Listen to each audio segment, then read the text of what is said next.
Welcome. This is In Conversations with Chana. I'm Chana Weisberg, editor of thejewishwoman.org. Today we have a special guest, Chani Binyaminson. We thought it would be a nice idea for many of you have seen some of the people from our team. You see some of the classes that we do, some of the writings that we do, but we thought we'd take you a little behind the scenes to some of the people that you might not have met. For those of you who do comment on the site or ask questions to the site, you probably have come in contact with Chani Binyaminson. For those of you who haven't, you might not know about what she does and how she holds the fort at Chabad.org, doing such integral parts of it in keeping the site running. Welcome, Chani. Thank you. Thank you, Chana. Thank you for joining us. Could you tell us a little about what you do for Chabad.org? So I manage the Ask the Rabbi team. That means that all the questions that come in, I field all the questions that come in, and I delegate them to the appropriate rabbi or rebbitzin. And I'm on the editorial team as well, but my main job is the Ask the Rabbi. So we have a team of 25 rabbis and rebbitzins who speak amongst them a combination of 7 languages. Oh my, wow. Yeah, so that we can assist people who don't necessarily speak English, but still have questions about Judaism and reach out to us. So English, of course, Russian, Portuguese, Spanish, Italian, German, Russian, and Hebrew. And you speak all those languages? No, I speak 4.5. Okay. And I sort of understand a bit enough to be able to, understand what needs to go where. Wow, interesting. Yeah. So what kind of questions would you have from people? We receive questions that really cover the whole gamut of humanity. We receive questions about Judaism that have to do with life cycle events such as birth, marriage, death, bar mitzvah, bas mitzvah. We receive questions about relationships, both as they pertain to Judaism and not, just simple relationship questions, mental health issues, mundane questions such as what time does Shabbat start in Seattle or Nepal, or when is Rosh Hashanah? People turn to us with, is this fish kosher? Is that item kosher? Is the ingredient in such and such medicine kosher? Can I have that medicine? Organ transplants, questions about DNA. We really receive so many, an incredible variety of questions. Wow. And it's fascinating to see and witness, the thought process behind the questions. Right. Wow. Approximately how many questions a day are you fielding or directing? We're fielding thousands of questions a day. The amount is, it's incredible. We're busy all hours of the day and night. That's an incredible way of people to connect and to really reach out. Yes. Is there any question or interaction that specifically stands out for you of something that was very unique? So to me, there was an interaction that remains with me to this day where, because we also receive questions that have to do with life-threatening issues, I tend to check email at all times of the day and night and right before I go to sleep. Oh, wow. And one night... So your job never ends. My job never ends. It's not a 9-to-5 job. Right, and one night, an email came in. It was winter. We are in, the New York area where winters are cold, generally speaking, and it was a very cold winter night. It was 11 o'clock, and I got an email from a woman who said she was barefoot. She had no heat in her house. She was with a child, and she had no food. She had no coats. She had nothing. She was living in a very difficult situation. And I was able to get her the help she needed. I was able to get food with help of the local community and clothing and sort of slowly help her get back on her feet. But what hit me was that she was living in Brooklyn in a community. It's a large Jewish community. And she didn't feel comfortable reaching out in person to an organization there or a rabbi there. She reached out to Chabad.org anonymously, but she got real practical help. We were able to help her. She trusted us with her story. She trusted us with her life, with her privacy, and we were able to help her. And eventually she, thank God, moved on and things are better for her. And we didn't just help her on a practical level, but we helped her on an emotional level. We were there as a support for her. So that story still sticks with me to this day, that a person could be in a crowd and not be seen. A person could be living in a populated Wow. place and nobody knows what they're going through. And Wow. thank God That's Chabad.org is able to be there for people who don't always have a connection and, prefer to do it this way. That's amazing. That's really amazing. I'm just Yeah. picturing you. So 11 o'clock at night, like you're ready to go to bed with all your children, and you probably had quite a day. And Yeah. then what did you do? You got on the phone, you started making connections. Like, how did you Yes, I solve it? started making connections. I connected actually online with another person who does not work for Chabad.org, but who's also involved in this type of ventures. I found a place that gives donations of clothing to whoever needs them, and they were able to get warm coats and shoes that way. And some private citizens actually brought stuff over to her home after I got her permission to get her address. Wow. They brought it anonymously, just dropped it off and left. And likewise, they brought food, and we also arranged for like a gift card at a supermarket so that she could go and shop without Mm. and not knowing who gave her money to be able to buy, and she could get whatever she needed. And yeah, so it was a combination of an online and offline work. That's incredible. Yeah. Just off the record, what time did you go to sleep that night? It Or was did you? 12:30. It was 12:30, and I didn't get everything done that night, but at least Right. I got her started. I got her, Started. with Wow. some warm clothing and something to put in her and her child's belly, and then the next day we finished doing the rest. Wow. Yeah. Incredible. Yeah. Yeah. Incredible. Yeah. Wow. That's really amazing. I've heard the philosophy of Chabad.org's Ask the Rabbi is don't answer the person, don't answer the question, answer the person. What does that mean exactly? How do you do that? Sometimes people ask a very straightforward question. What time is Shabbat in New York? And that's a Mm, very straightforward question. They just really want to know, when does Shabbat start? When does Shabbat end? But sometimes people will ask questions that are more nuanced, and you can tell that they're not just asking the question, why does the Torah say such and such? Or why did God cause negative things to happen to good people? mm, Very often, that's a facade for what's lying underneath. Something not good may have happened to that person or to a mm, loved one of that person. They may be hurting. They may have, those big questions that come up when serious life events occur might be going on. And so I always encourage my team to look at what may be behind the words and mm, try to look at the totality of the person and not just the words that the person writes. Because mm, remember, we're doing this all via email. We're not doing this mm. via webcam. We don't see the Right. person. We don't know who we're addressing Right. in many cases. Very Mm. often we do develop a connection with a person. We get to know them. They're what we call our long timers. We have Really? long That's relationships with many, many people. Um, really like, can you give us an example of someone who you have a relationship with oh, or like a situation? um, we have people that really contact us for everything and anything that goes on in their Interesting. life. They don't Wow. necessarily live in a Jewish community, Hmm. where there is an active Jewish community or a rabbi full time, and so we become their contact. Wow. We Wow. become their contact. So that's, and it could be for more simple things like questions about observance of the holidays, questions about interpretation of the Torah. That person may be Mm, studying alone and has questions about how to interpret different aspects, and serious life relationship, how to raise kids, parenting, husband and wife, relations issues, all sorts of things. It's really everything.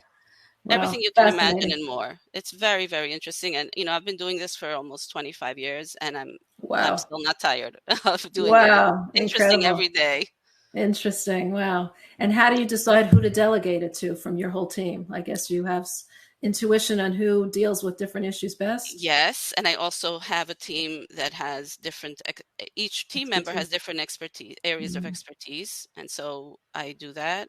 I try to field it based on that and based on intuition as well. Sometimes I just have that gut feeling that person's going to be better for that. And usually it works. Sometimes I make mistakes. I'm not perfect, but usually it works with Hashem's help. incredible. Really incredible. So Yeah. you said you've been doing it for 25 years. How did you come to Chabad.org? Like, how did you start working there? Well, I was recruited by Rabbi Shmutkin, who's the Hmm. director of Chabad.org, and I actually started in the editorial department. We were at the time building the website. We were building on the foundations that the original founder of Chabad.org, Rabbi Kazin of blessed memory, started. When I came on board, he was unfortunately not well. He was in the hospital, so I didn't get the chance to meet him. But I was always very inspired by his incredible dedication to spreading Judaism, to being available. He was the first Ask the Rabbi, and he was a one-man show.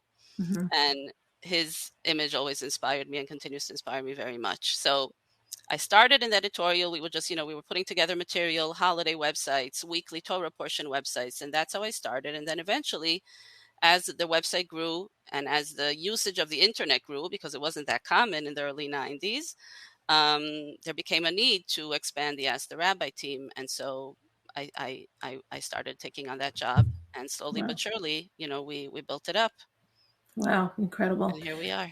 Yeah, amazing. And I understand you also do reader comments. So you look through Yeah. all the comments that come through the site. You have Yes. the tedious job of going through every single one of them and approving or not approving some Yeah. others. How do you decide what is actually fit for print? Well, we do have guidelines that are Mm-hmm. posted that, people who write and post comments can see. Mm-hmm. It has to be according to, it can't be against Torah. Mm-hmm. It can't be against the philosophy of Torah and what we stand for, which is authentic Judaism. Mm-hmm. And obviously no offenses. We are open to discussion. We don't always have to agree with each other, but it has to be a respectful discussion with no negative words, no personal attacks. Mm-hmm. And it's very nice to see how the reader comment section becomes another way for people to connect. It's almost like a community of people It really becomes a community. We have who help each other. we have an article that may appear to be not so interesting because it's a biography of a rebbe, not a Chabad rebbe, Rebbe Levi Yitzchak of Berdichev. Mm-hmm. And in the reader comments, there is a community there. A community has formed Mm-hmm. because people are researching their ancestors and they're connecting with each other. They're helping each other. Many are discovering that they're actually long lost relatives. And Wow, that's all incredible happening in the reader comments. comments. Likewise, there are, more, there are other places.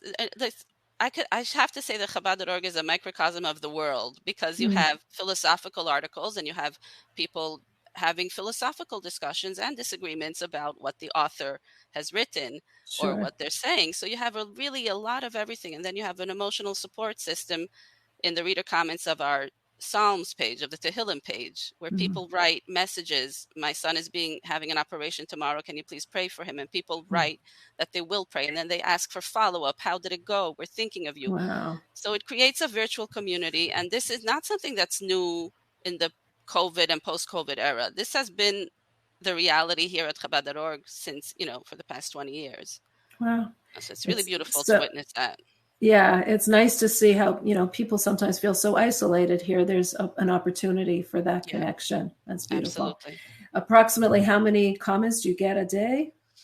I would say that before the holidays, it's much busier than Mm-hmm. usual. Probably, yeah, also in the thousands. Wow. When it's not holidays, it's probably closer to 1,000 a day, but still a lot. It's a lot. So you're saying, oh, thousands per day comments that you're going through. Yes, yes, Wow. yes. Yeah. Incredible.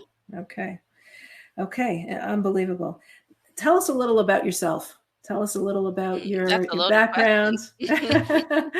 the Chani behind the job, the Chani Ben Yaminson Okay. behind Chabad.org.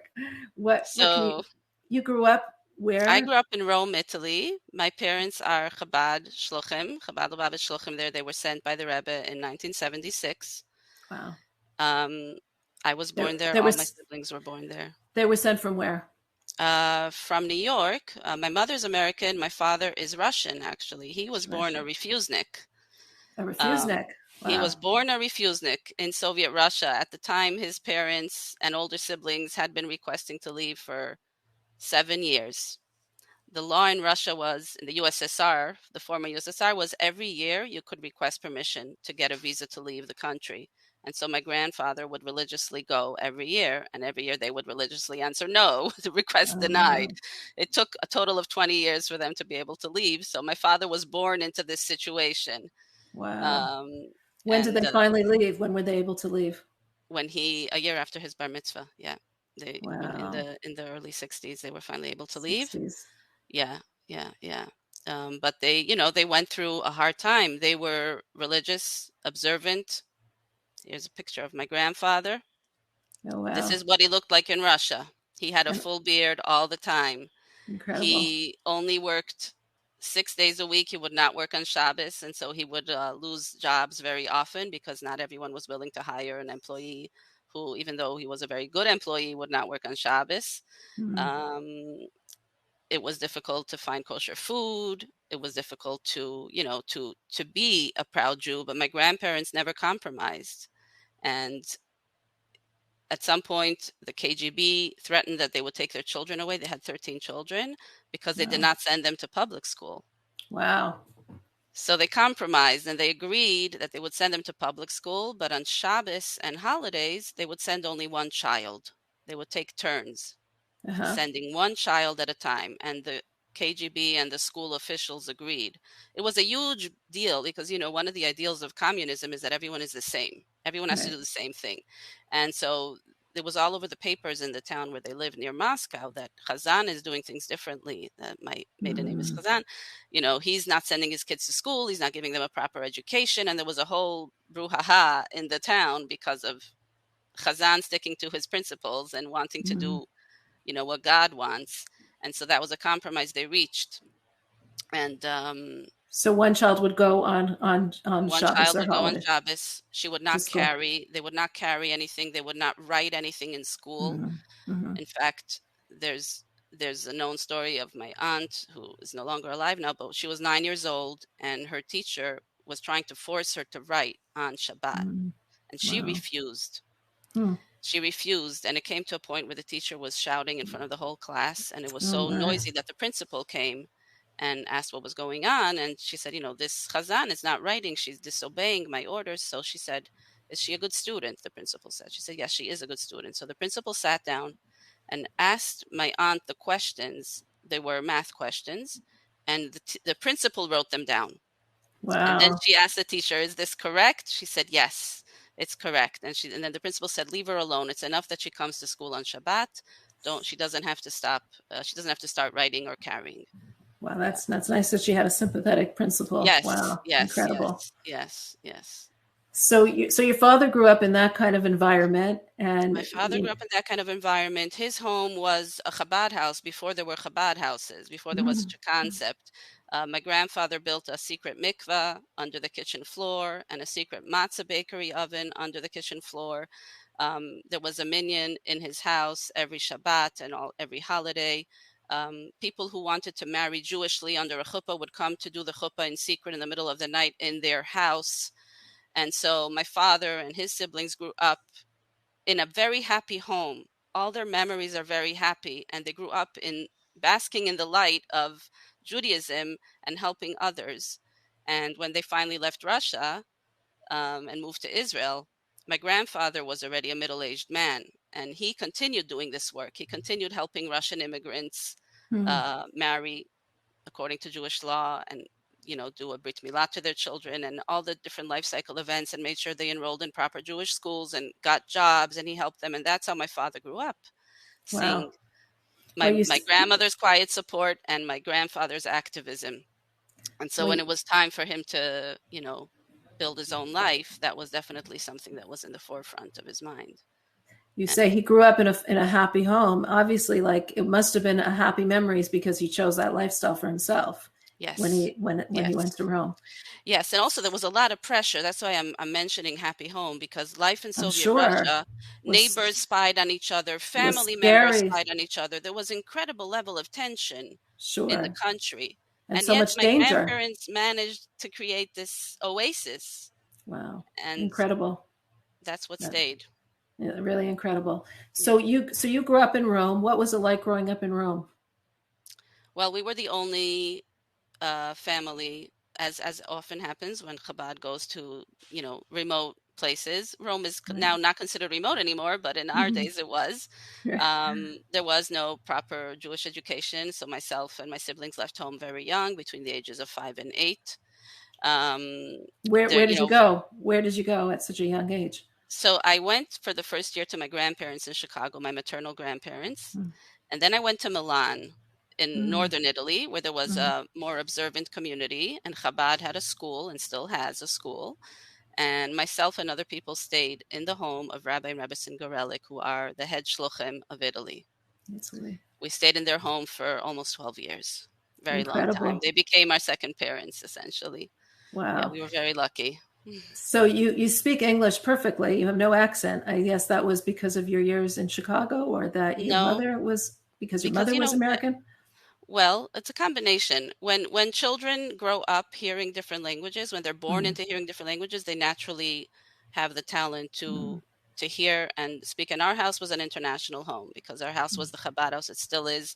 So we had tourists, we had locals to whom we spoke in Italian, fluent mm. Italian, parlo italiano benissimo, and and Israeli students. We had med students and architecture students. They all hung out at our house, and so we grew Wow. up exposed. Plus, my parents spoke to us in Yiddish, so we grew up exposed to 3, 4 languages easily.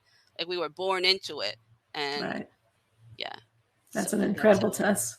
That's yeah, yeah, interesting. yeah. What was it like to leave home at such a young age? That must have been difficult. You know, our entire life was different from the rest of the community. And so this was just, at the time, it was just, okay, this is one more thing that we do differently. And hey, I'm going Mm, to spend time with Bubby and Zadie, which doesn't mm, happen because we mm, grew up at a time when there was no webcam, there was no mm, internet, and the phone mhm, was very expensive. So we spoke to them once in a while and we barely knew our grandparents. mhm. So I enjoyed the experience. My grandmother tells me that I cried, but I don't Yeah. remember that part. I guess I blocked it out. I I'm enjoyed sure there was being some hardship involved in leaving yes. family, Yeah, but yeah, it but was I going didn't realize the impact until later, until I was a teen, right, right, because it was just one more different thing that our family did. right. Um, And then you went to Milan, which was also not home. How it was far was not that from? home. How far from home was that? So at the time, it was an 8-hour train ride. Nowadays, it's Oh, 3.5 hours. So we mm, would go home. The first year, I went home once a month by plane. But then, as mhm, more siblings started to come, that wasn't really possible. So we would go home for the holidays, Rosh Hashanah, Sukkot, and Hanukkah and Purim and Pesach. But the community in Milan was so amazing. It's a mhm. special community, and they took us in. They really treated us like children, like their children, like family, and I had a wonderful experience. As hard Okay. as it is to be away from home, I was, thank God, in a very good place. And the school Wow. is excellent. I got an excellent education there. It still is running, and it still is excellent. And I'm very grateful for that. It was really, thank God. Well, the fact that you talk so fondly about it rather than have all these traumas or, worries or anxieties from it shows that I guess it was a very good experience. Yeah, yeah. And tell us about your life now. You're a mother, a wife, a shlucha. Tell us a little about that. So I have several children, thank God, boys and girls, ages 21 to 3. Wow. So I have That's a spread. toddlers, tweens, teens, and everything in between, and young adults, I guess they're called now, 21-year-olds. Right. My husband and I run Chabad of the South Coast in Massachusetts. It's our base is in New Bedford and Dartmouth. The New Bedford that's mentioned in the book Moby Dick, which many of our viewers may know. Um, it in its heyday, it was a very large community with 100,000 Jews and kosher stores and many schools. But as the different industries of diamonds and textile merged to India and China, the community became much, much smaller. Now there are, a couple thousand Jews spread out over 6 towns. Um, How and many Jews? I missed that. Sorry. couple thousand, like Couple thousand. 2,500 Hmm. approximately, scattered Hmm. over 6 towns. Six And towns. Wow. yeah, yeah, yeah, yeah. So we do the work that is mentioned in the prophets. Ve'atem teluktu echad echad, and you will be gathered one at a time. That's what the work my husband and I do. We go, we visit one person, we put on tefillin on one person, we give Shabbat candles to another. We have a wonderful weekly women's class with sometimes 3 women, sometimes 8. The numbers don't matter. What matters is that we're trying to reach out to every Jew with love, as the Rebbe inspired us to do. The Rebbe said we should reach out to Jews with love and show them the beauty of Judaism, and that's what we're trying to do, one person at a time. Well, I'm seeing a little pattern here. Chabad.org, you're working with one person at a time, inspiring and, enlightening them, warming their souls. And you're doing the same thing in your shlichus, one person at a time. Trying. And through each one person at a time, you're reaching thousands of people around the world Yeah. and in your own community. Wow, Thank you. incredible. So, what are the challenges in working in such a community? There are many people that have never been exposed to Judaism, and certainly not to Orthodox Judaism, and so they're Mm-hmm. literally afraid of us. Mm-hmm. And so it's challenging to just get through the door sometimes. You know, Mm-hmm. we don't want to make people ultra Orthodox. We just want to Right. make people aware of their heritage, teach them about Shabbat, show them what, the basics of Judaism, let them know about Judaism. That's all we want. And that's sometimes a challenge because we very often can't get through the door. So it's slow and tedious work, but Right. we have a mission. We are always inspired by what the Rebbe taught and modeled by example about how every person counts. And so Sure. we don't let it, you know, get us down, even though sometimes there are some discouraging moments.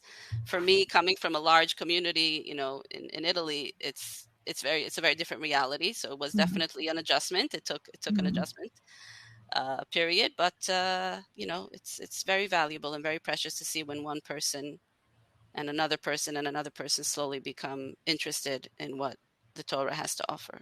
Hmm. Wow. How do your children take to it? What do they feel about living in such a small community? Well, we actually live in a slightly bigger community now within commutable distance, so they can go to school. So they get the best of both worlds. So they Mm-hmm. have some friends in both areas, and they appreciate a bit of both worlds. So your children, you're not sending far away. You're keeping them close Not at home. until no, I send them when they're like 13, 14. I don't send them Wow. when they're under 8. No. That Uh-huh. I don't do. Wow, incredible. What do you say to yourself when you feel challenged, when it feels difficult, when, I'm sure it's not an easy situation to be in. What do you say to yourself to encourage yourself to keep going? I remind myself of my father and my grandparents and what they went through. They Mm-hmm. were able to keep on chugging under life-threatening situations, and they not only did they survive, they thrived. And so Mm-hmm. I remind myself that as hard as it may feel and even be in a given moment, you know, they went through stuff as well, and they managed to get through it. And so with God's Wow. help, I'll get through it. Wow, incredible. Can you take us through, like, I'm just curious about your schedule, a day in your life, a day in the life of Chani Ben Yaminson. What would it look like?